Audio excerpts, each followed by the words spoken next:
Welcome to the Health Fix podcast, where Dr. Janine Krause, that's me, gives you, a health junkie, a weekly dose of tools to help you increase your energy and resilience to life's stressors. Hello there, health junkies. Welcome to another episode of the Health Fix. On today's episode, I have Carla Devi Cohen. She is an award-winning embodied emotional intelligence healer, coach, and best-selling author. And she's been through quite a bit, and especially after pushing herself to the limits, which if you've listened to any of my previous podcasts, you've probably heard me mention about running myself into the ground, not once, but twice. But Carla has a story where she was in bed for 2 years after pushing herself to the limits while working in the film industry. And her story is quite fascinating. I think it's just a great story to start off with. But let's just dive into saying hello to Carla. Carla, welcome to the Health Fix. Good morning. Thank you for having me. So your story is very similar to mine, where, you know, we're doing all the things in the career. We're trying to make a name for ourselves. We're trying to impress people. We're trying to climb that ladder. And then all of a sudden, it's like something takes over us. And now we can't get out of bed. Now we can't move. We're just kind of paralyzed in a way.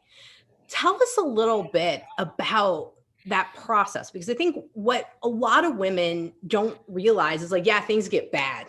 But in the process of getting things to that point, we often go, oh, it's fine. It's fine. It's just, I'm just working a lot. That's why I'm so tired. And then it's like, that's okay. That's why this is happening. And we keep kind of giving ourselves excuses, don't we? Yeah. Well, yes. And I actually, well, at that time in my life, I was pretty unconscious about my body, and I really wasn't a listener to it. Now I teach people about listening to their body, but at the time, I was just driven. I was a woman in a man's world, and I didn't realize that the reason I wasn't getting a raise or getting the next promotion was really because the culture was very male oriented. So it didn't matter, but in my mind, my thought was, oh, I'm not good enough. I'm not doing enough. I need to work harder. I need to put in more energy. You know, I need to be Superwoman. So, you know, my job was development, which is the people who develop the stories, and then we turn around and sell it to either, you know, production, like a television studio, or somebody like Disney, somebody like that. Right? Sure. And so what I was doing at the time was I was writing, and I was developing other people's material, and I was packaging talent into those things. Now, normally those things are divided between different people.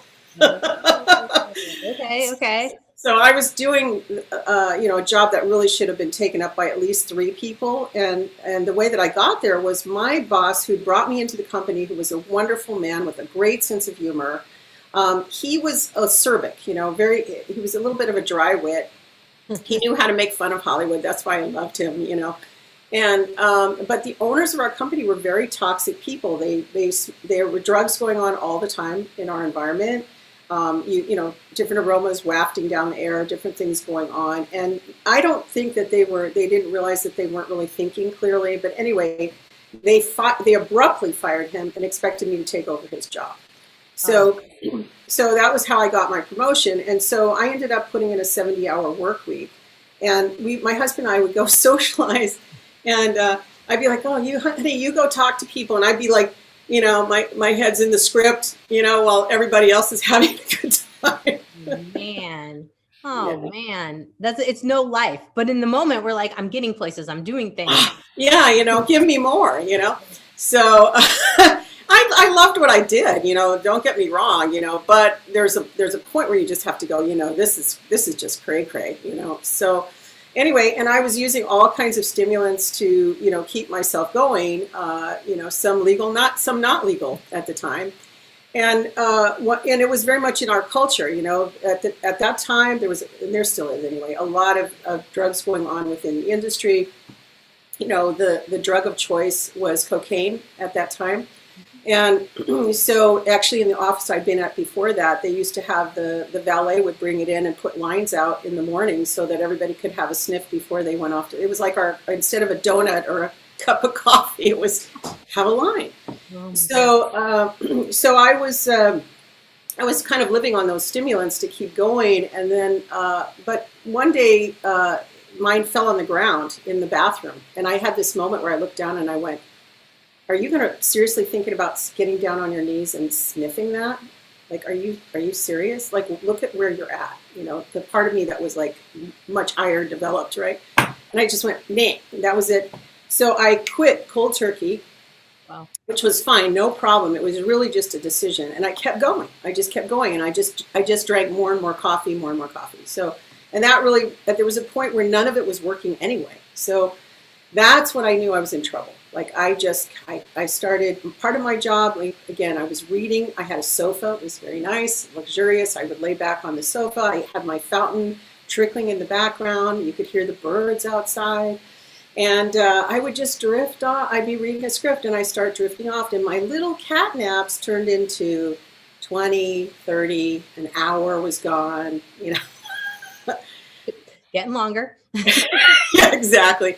And then finally I went, you know, this is really bad. Like, I think what I went to and then there was something with a problem at the office where they're like, well, you know, they kind of complained a little bit because somebody in the staff had seen me reading, you know, sleeping while I was supposed to be reading.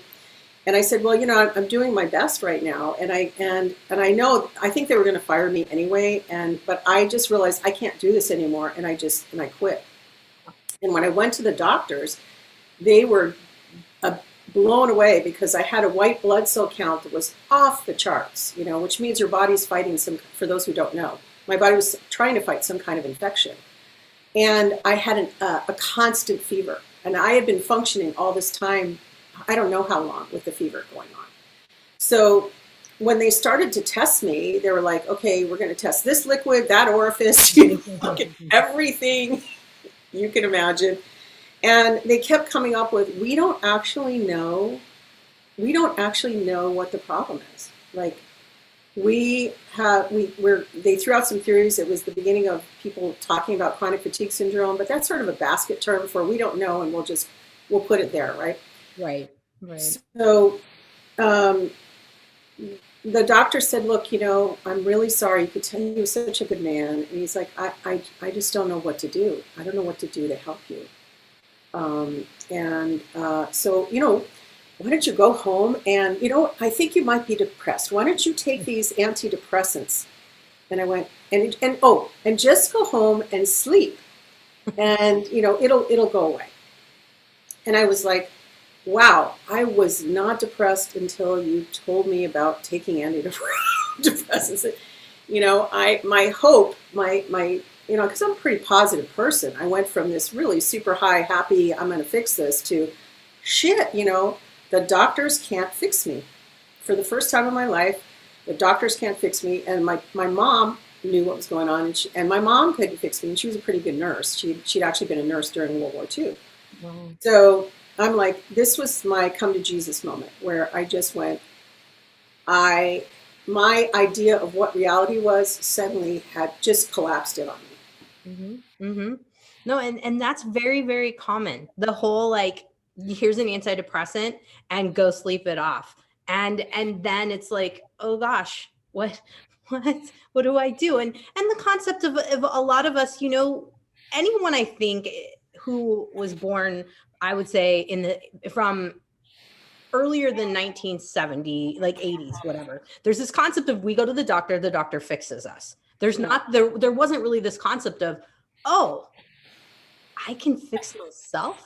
I can help myself. There's things to do. I didn't have any clue of this. And I even went to naturopathic medicine school and we talked about these things, but it didn't really click in my head that there was really that, you know, I'm a naturopath, right? I thought I was there to fix people too for a long time until this happened to me. And I was like, oh, it's inside people. It's not me to fix people. It's not the doctor's job. So obviously you went from that and you went home and you were like, okay, I've got to do something for myself here. Well, I wasn't quite there yet. I'll tell you when I kind of was there, but the real bottom of the pit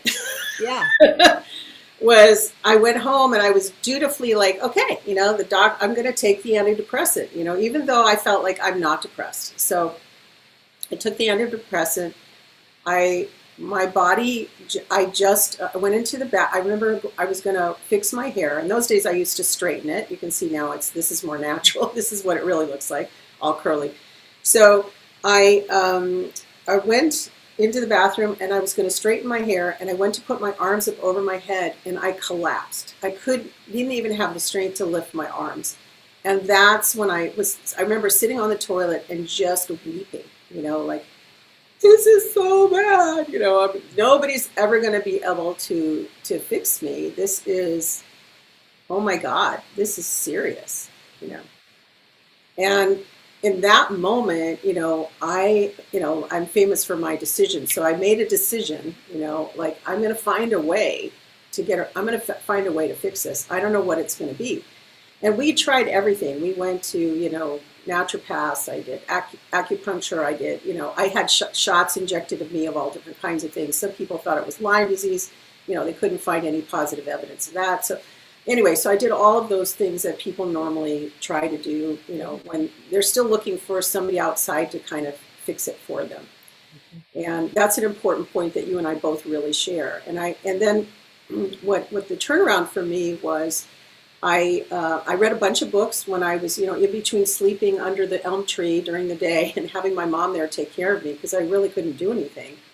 And that's another important point. I went from the woman who supported our marriage for the first 12 years. I didn't care whether my husband worked or not because my money was really good, to this person who was completely dependent on everybody. And for me, that was very difficult from a pride standpoint, right? Yeah. So we get into this tenderness of like, wow, what did I do wrong? So that was the next thing is, what did I do? That was sort of blaming myself for, what did I do? And so there was that going on very in the background. What did I do? But there was, blaming myself. But there was also this part of me just like, okay, just be open, just be open. And so what started to turn me around actually was a friend invited me, well, I invited myself with my friend, to a transcendental meditation lecture. And, when I went to go experience the introduction, and the guy was chanting the names of the lineage and the gurus and something in Sanskrit. And it was weird because I went through this whole thing like, wow, I know this. I couldn't recite it, but it was like some part of me woke up that was really old and just remembered something, you know what I mean? And so I started in earnest, I wanted to learn, and I didn't have the money because I'd been unemployed for so long. And he looked at me and he's like, he asked me every which way how I could afford it. I'm like, I'm sorry, you're talking to, like, I'm at the bottom. We were barely making our house payment. And he went, you know what? I feel very strongly that I'm supposed to teach you. So I'm gonna teach you, and then you can send me the money when you have it. I said, okay, done. So I started meditating. I haven't stopped. That was 20 something, 30 years ago. I don't know exactly how long it's been. At least 30 years of constant meditation every day since that day. Because the meditation and starting to go inward was the very thing that was the catalyst that started to open me up. Yeah. And yeah, so from there, I ended up. There were a lot of things that happened. So the meditators came to my house. They needed a place to meditate. I offered our home, and when they stepped, there was this old woman. She was white-haired and brilliant blue eyes, and kind of a little hunched over. And she stepped over my threshold, and she looked me in the eye, and she went, "This is the home of a very powerful healer." Huh. And I looked behind me. Yeah. Are you, kind of like, are you talking to me?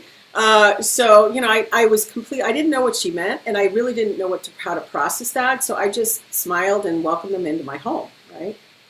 And within 4 or 5 days of that, there was a psychic fair going on nearby, and I thought, I felt good enough to go to the fair. So I went. I thought I'll just go for a little bit.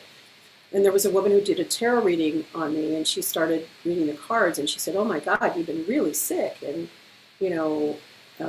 what would help you is energy balancing." I'm like, "What's that?"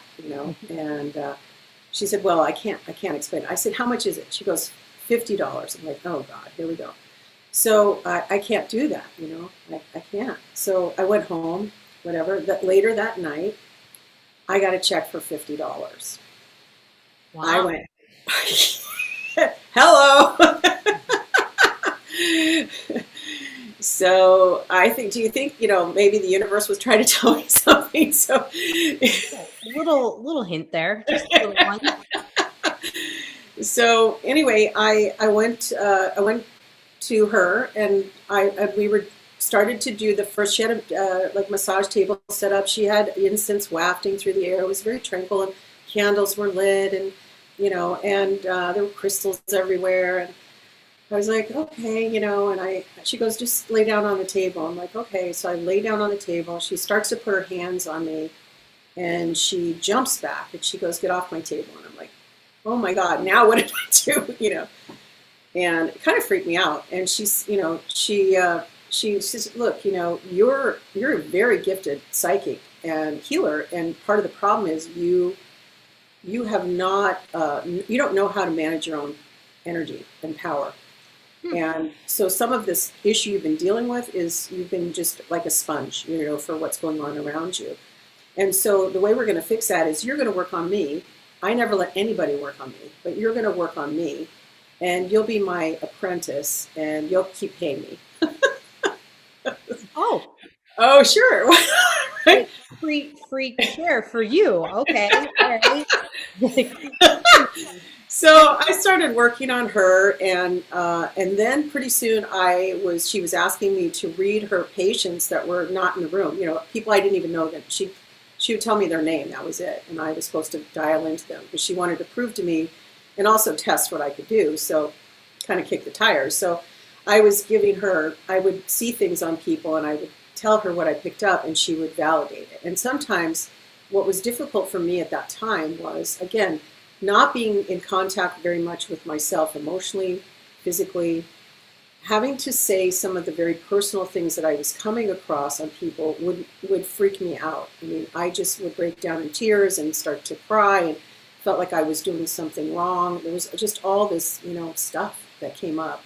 I remember very vividly, she's, one person in particular where I said, he's ashamed of his penis, and she went, yes, that's true. He was molested. I'm like, oh my God, and when I had to tell her that, it was almost like I couldn't. It just felt like, and so it was wonderful in a way because it opened my heart up, because in Hollywood, I was so driven and so focused on this that all of a sudden here was this world of people that really needed help that I could somehow help in my weird little way. Right? So anyway, from there, I went on and I started studying more and more, and I got into all kinds of different modalities. I became an essential oils expert. I studied with a Native American Indian who took me in my first sweat lodge. I remember coming out of the tent and collapsing with my face down in the dirt from the heat because not being able to get up. And he very unceremoniously threw a bucket of cold water on me to get me up. Wow. Yeah. So anyway, and then from there, I kind of morphed into,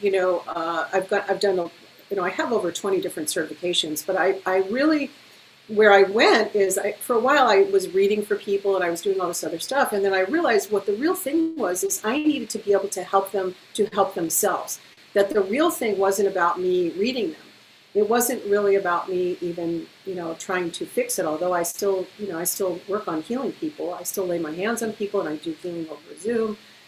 But it was really about empowering them. Like, how could I help them start to tune into themselves so that they could fix themselves of most things without having to be dependent on somebody else.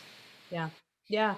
I mean, that's huge. That's huge. Cause I think a lot of people, like I had mentioned before, will come in and be like, okay, I'm going to this person for them to fix me. I mean, as an acupuncturist, I don't know how many times I've had people come in and be like, all right, doc, put those needles in and fix me. And I'm like, oh, wait a minute. I'm giving your body the tools here to figure it out. I'm just the guide. You're doing all the magic behind the scenes. So when you work with someone now, how does a typical session look? What do you guys do? Well, so I have different ways that I work, but the most common thing now, there's two things that are the most common. One of them is people who they'll be with me for months, like over a period of months, And basically, it's like a combination of coaching and healing. I hate to use the word coaching because people have this thing that goes off in their mind, but it's really about like what's going on with you this week. Where are you stuck? Because what happens is when you start to help, what I found with my experience, and I've seen this over and over again with my thousands of people that I've worked with, is those things that we don't register, that we don't process, the emotional stuff, that we don't think is any big deal. That turns into over 20, 30 years, that turns into the big deals in the body, right?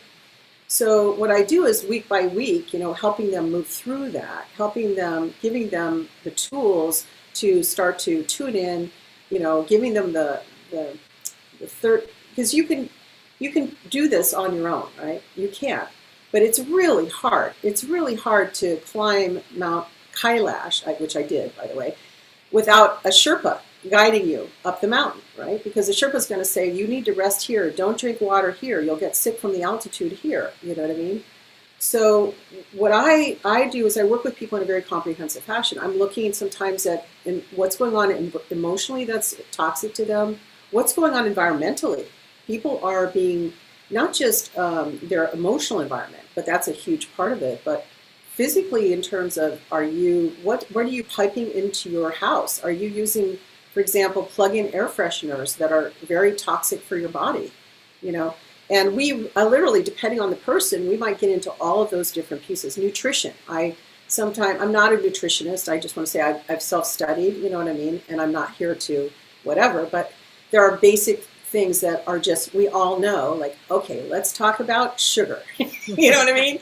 Let's talk about how processed food impacts your emotional state, because we have over 62 chemicals in the body. Everything we eat, drink, smell, think, inhale, touch creates a chemical cascade in the body, which could create a change in the tissue, which can create a long-term health problem. So it's kind of comprehensive. Absolutely. It sounds cool. I mean, there's multiple different things involved. I mean, I didn't get into becoming a naturopath and acupuncturist and doing all the oils and all that stuff either, it's just more tools, right? The more Right. tools you have in your box to kind of guide people through, the better it is. Now, okay, you climbed a mountain and I don't know where it is. And I wonder if other folks do. Where's this mountain? So Mount Kailash is on the border of northern India and Tibet. And it's a very, very sacred mountain that it was a real interesting, there's a story about that in my book, the one, Modern Women in the Business World, that I think because that first chapter of that book is that story. But I basically climbed a mountain. It took 17 hours to climb this mountain in high altitude in northern India. And I did it because there was a holy man at the top of the mountain that I wanted to meet. And that climb almost killed me, and that's a story for another time. But it was 17 hours up shale, so you'd climb and then you'd climb and you get forward 3 feet, then you slide back 6 feet, you know what I mean? And it was that kind of a thing, but yeah. Climbing most mountains, I mean, there's a lot of maybe metaphor for life in that, where you climb forward and then you're back, and then you climb forward and you're back. And especially when you're working on emotional intelligence and you're working on yourself and getting through some of these hurdles, like you were mentioning, a lot of us have stuff that we have stuck from childhood, from parents, from, whatever it may be that we were exposed to, ingrained in our brain, and now it's hardwired. Yeah. So tell us a little bit about the emotional intelligence and in particular, the embodied emotional intelligence aspect of things, because I think a lot of people are like, okay, emotional intelligence, I get it. I can sense and tap into myself, but embodied, how do I pull that in? Right. So the difference between emotional intelligence that most people understand, that's the ability to identify, manage, and also your emotions, but also identify the emotions of others and understand how to sort of waltz with those emotions, right? In a constructive way. So and usually that's an intellectual concept for people. So the difference between that and embodied is we literally are going in and we're going, okay, so what does that feel like in your body in this moment? Like, what is that?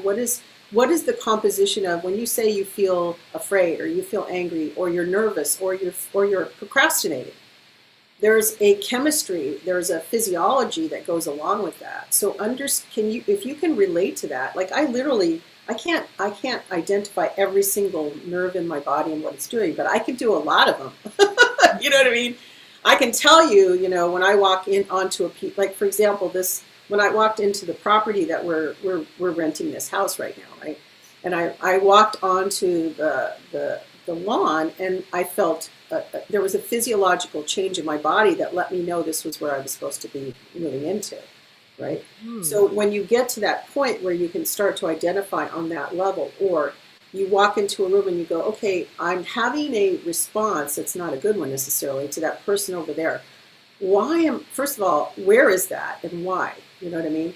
So, because what happens is, we all are automatically attracted to and repelled by certain people. And a lot of that has to do with perceptual decisions that we've made into laws in our brain that aren't really based on the truth, if you get what I'm saying. Yes. Yes.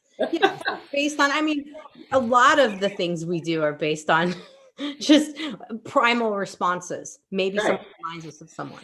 Maybe Right. something they're wearing reminds us of something. It's very like trigger based. I would Exactly. say primal trigger based. Yeah, and it could be a smell that they're emitting. You know what I mean? That smell is it has a negative connotation for me. So it can be that on that level. So embodied emotional intelligence is really understanding what's going on in the body moment by moment, and utilizing that, because this knows how to lie.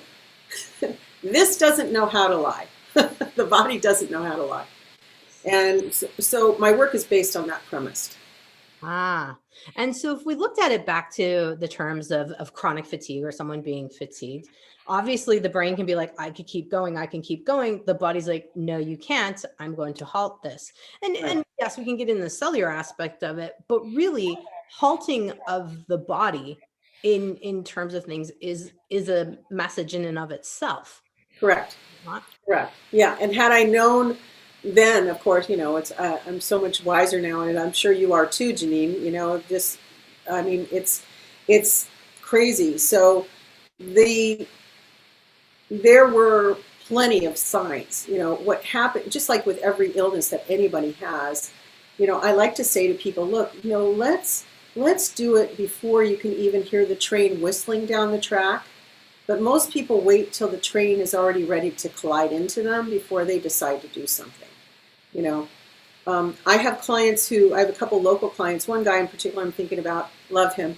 But he comes in frequently. His issue is that I was actually able to help him with chronic back pain that he's been suffering from for years. It's gone now. But there's other things that are going on in his body that the pain was a signal to try to get him to pay attention to something, and he's done better in that area, but he's not, at this point, he has not been willing to look at how that's affecting other things and what the train is trying to tell him before it hits him. You know what I mean? And so, like the old saying, we can lead a horse to water, but we can't make them drink. It's like helping people as much as they're willing. I will meet people wherever they're at. But the thing is we have the possibility, the capability, I believe, within us to heal just about anything. And a lot of it is mindset. But when I say mindset, mindset is kind of like a big word, right? It's not really that. It's kind of understanding how to listen to the body. It's not just a container for carrying around your organs. It's a communication device. It broadcasts and it receives. So what's it receiving, and how can you interpret that, and how can you utilize that to shift, pretty much anything, whether it's manifesting relationships better, increasing your income, because all of these things are vibrationally based. So when we change our emotions, we change our chemical makeup, we change our frequency, which changes our vibration, which changes what we attract. And then we get into the whole law of attraction and things of that nature. But I think, where a lot of people are on this, because it took me, God, I'd say probably a good course of like 5 years to really understand that I was an empath. I felt everything, and a lot of what I was feeling wasn't even mine, and then Right. how to sort that through. Now, I'm not going to go into all the details of all that on this, but more so for folks who are listening and they're like, okay, so how do I even do this? Is it body scanning? Is it, how do I even begin to turn inward and go, okay, say I've got some pain. And every time I do a certain thing, I get this particular pain. How would someone start with that? Would this be a meditation process where we start and look at going inward and what's happening? So, yeah, I mean, it's not a meditation, because meditation a lot of times means, unfortunately, yes, I mean, I love meditation, don't get me wrong, but people don't necessarily stay in their body when they meditate. They tend to leave, right? So this is about learning how to, really put your mind and your attention into that space where the issue is, and being willing to ride the tunnel all the way through till you get out to the other side. And I find, and this, I don't mean this to be like a, whatever, but I, again, going back to the analogy of me guiding somebody is much easier than somebody trying to do this from me saying this over in a program. It's as simple as tuning in, but what happens is, what I find is, when people try to do it on their own, a lot of times they leave before the music has finished. Mm-hmm. Mm-hmm. And so what has to happen is they need to drop in enough to be completely present with that sensation, and be willing to be there through the entirety of it, and then test it to see if it's really gone when you think you finished it. Because what happens is, this lies, right? So, or, another thing people can do is, simple, if you're familiar, I'm sure you are, but maybe, I don't know about all your audience that's listening, is familiar with kinesiology. There's muscle testing you can do to see if you've released something or you still have more to do. But even that, you could still kind of, I feel like you could fudge that a little. Yeah, you could fudge it. So I think, the best thing is, it's like, going back to the analogy of the guide, it's hard to do. I had 2 bicycle accidents over a couple year period, right? And as good as I am at healing, I couldn't get every part of that myself. I needed somebody else outside me to help me with it, because it's like, I can't do surgery on myself, So that's part of it. On just a very basic level, certainly journaling is very helpful. Starting to track, like, what am I feeling today? What's going on? And also, like, what's happening when I eat certain foods? How did my mood just change? Like, I don't understand. I was feeling really happy. I had those potatoes, and now I feel like I'm a little depressed. But I don't associate it with the potatoes unless I journal it.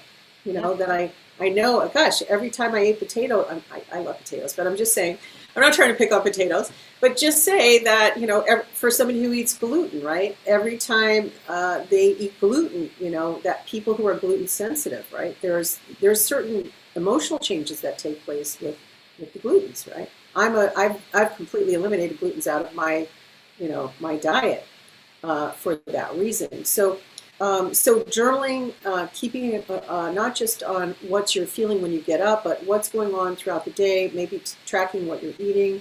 I'm not trying to overcomplicate it, but these are things you can do that are beginning steps. Yeah. If you're not ready to have a guide, and you want to just do some things, that's a good start.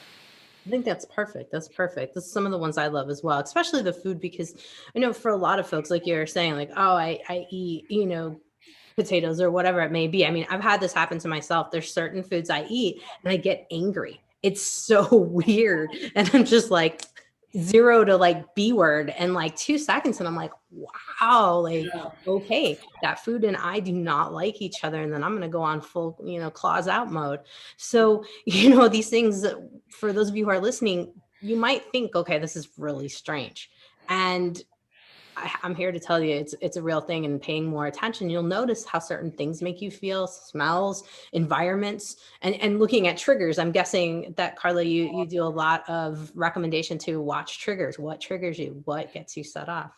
Yeah, or and more, yeah, that, or if you're, sometimes it's not, it's more like, why aren't you doing that?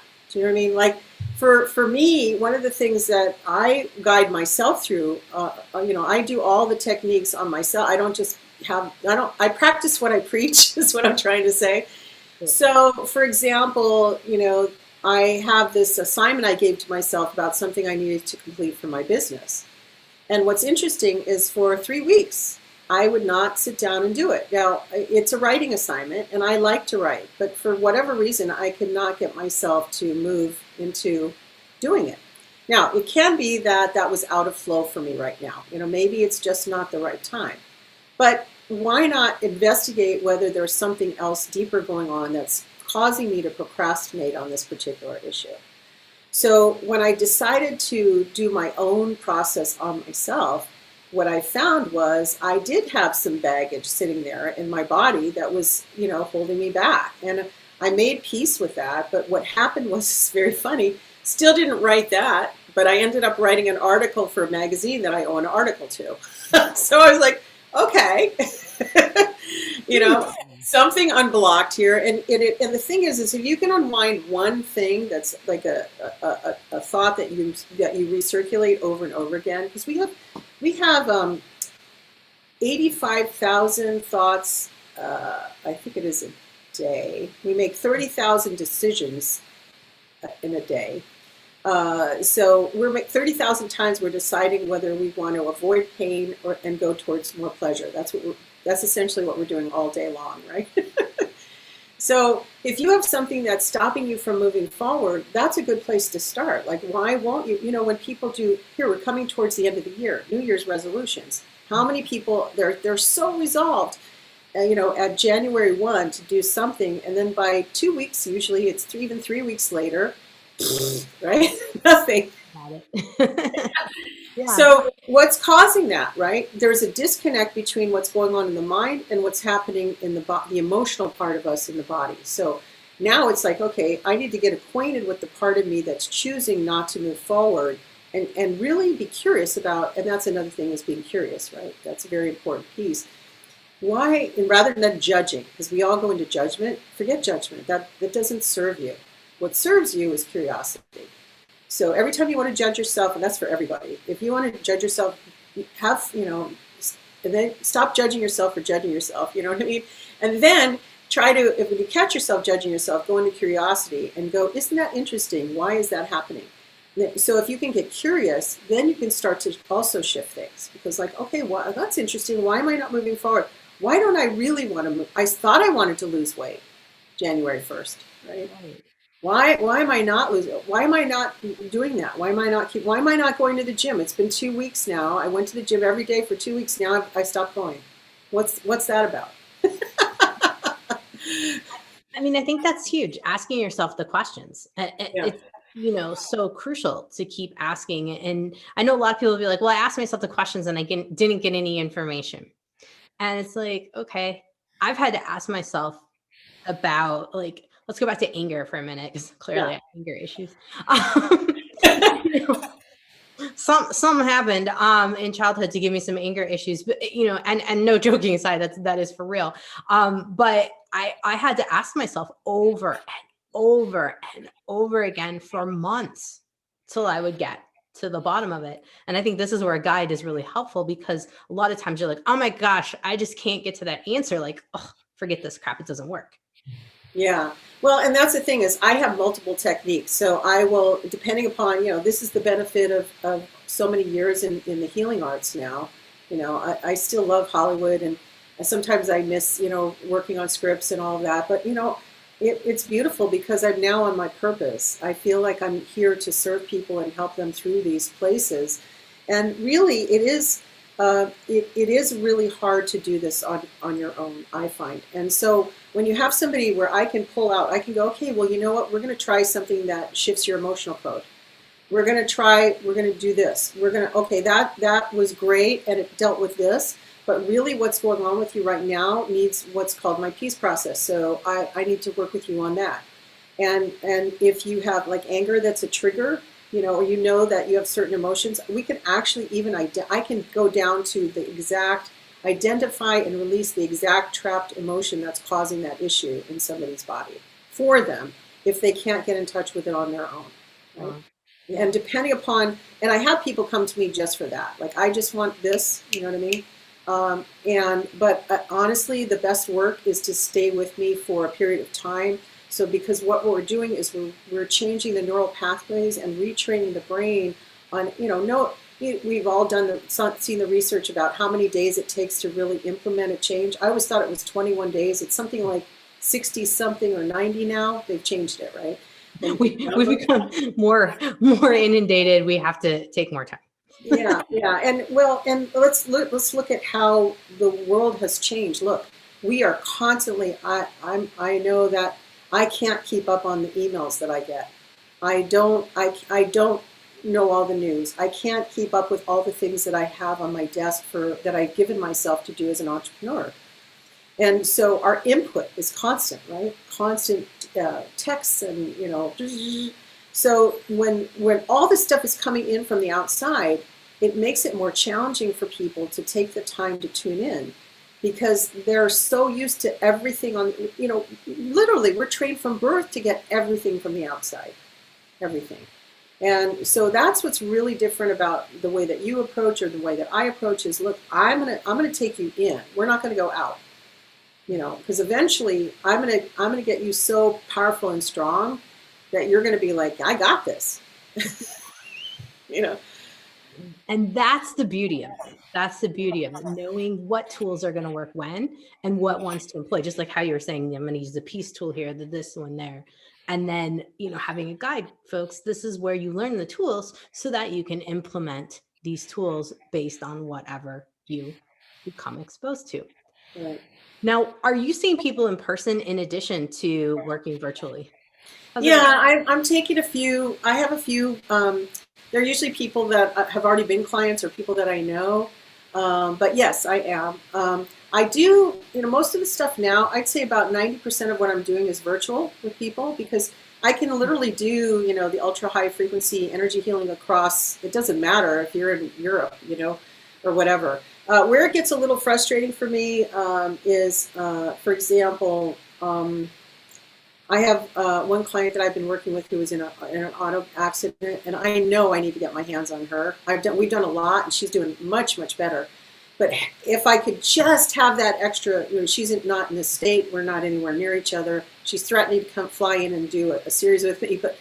But sometimes that's a little bit frustrating for me because as much as I can do, and I can do a lot long distance, there are some things where I'll be like, oh man, I really need to get my hands on you. That would make all the difference in the world.